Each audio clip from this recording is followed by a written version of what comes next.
The religion does not say that you should not invest. In fact, it behoves on the followers to actually be investors, because you are expected to generate a reasonable return on your investments. In fact, there is also a mandate to trade. And when I say trade, it is to do business, not to trade as in speculate, but to do business. So both business and trading is allowed, and in fact, it is almost insisted upon in a sense that you are to generate a reasonable return on your investment. Somebody mentioned what are the key rules that you have to take care of. Again, the speaker before me mentioned riba. Riba is loosely translated as increase. Increase of cash over cash is not allowed. And because of that, interest is clearly banned. Together with that, the fundamental principle is that businesses which are assumed to be unethical, you should not get into. So that's the first filter. So, whether it is gambling, things to do with tobacco, with rivalry, so, entertainment, things like that which are not for social good are first banned. After that, there are a set of financial criteria, key among them being that cash for cash cannot increase, therefore interest-bearing securities are not allowed. Also, because of that, companies which are very strongly in cash, so which have current assets which are significantly high as a proportion of the total value of the company, are also not allowed. And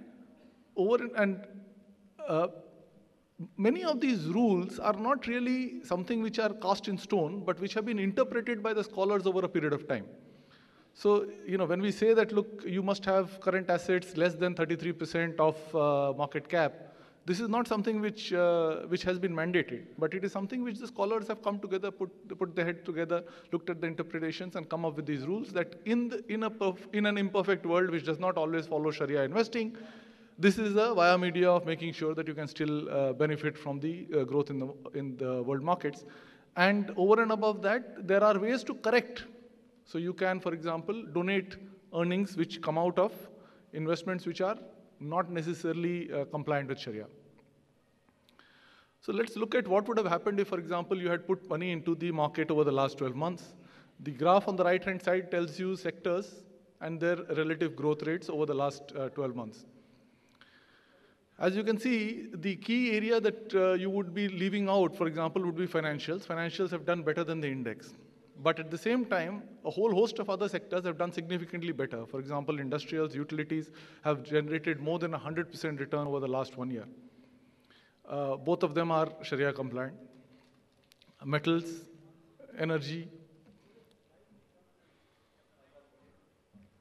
It doesn't matter. The point I'm trying to make is that the percentage returns have been significant for companies which are not necessarily which are necessarily barred by Sharia.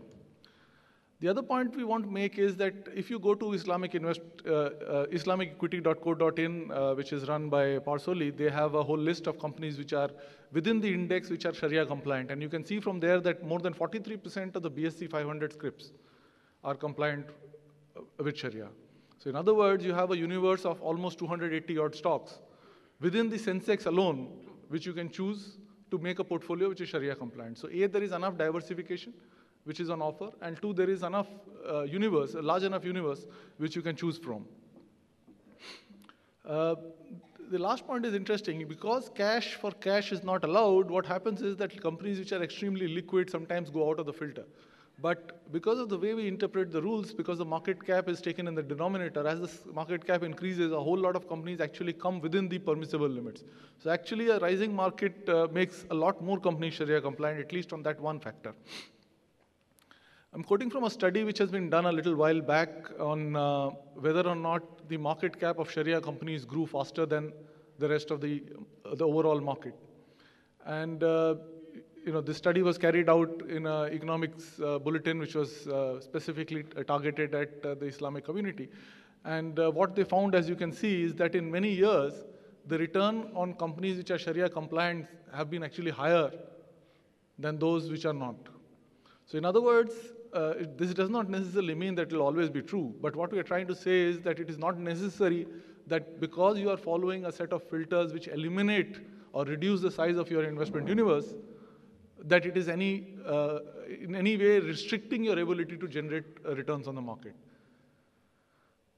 The more interesting thing is that unlike countries which are actually following the Sharia, for example, Malaysia or some of the other countries where which have a large Muslim population, what you would find is that the Indian market offers a much bigger universe as a percentage of the stocks available of companies which are Sharia compliant.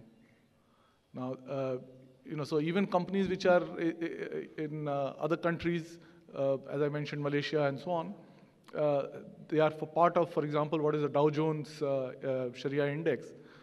But India has that opportunity, which is a much bigger opportunity. And here we are talking about only the BSE 500. As you are aware, there are 6,000 stocks which are listed in our market. So actually, the universe is fairly large.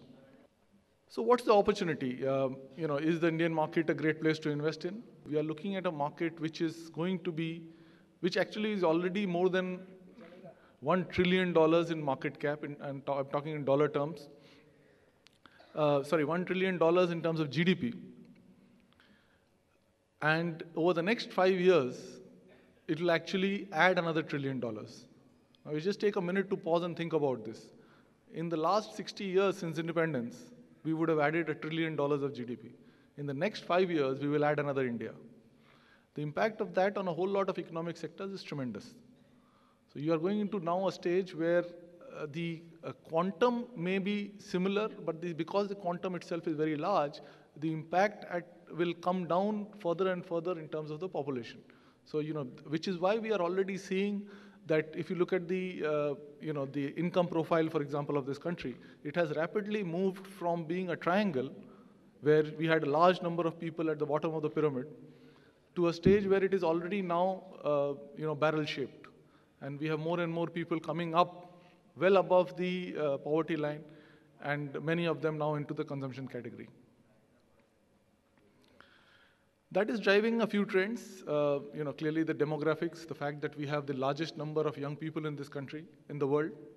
And as you saw me mention on the clipping that we had just before I started speaking, we are going to be adding to the urban population almost as much as, over the next 5 years, as much as the entire urban population of the US.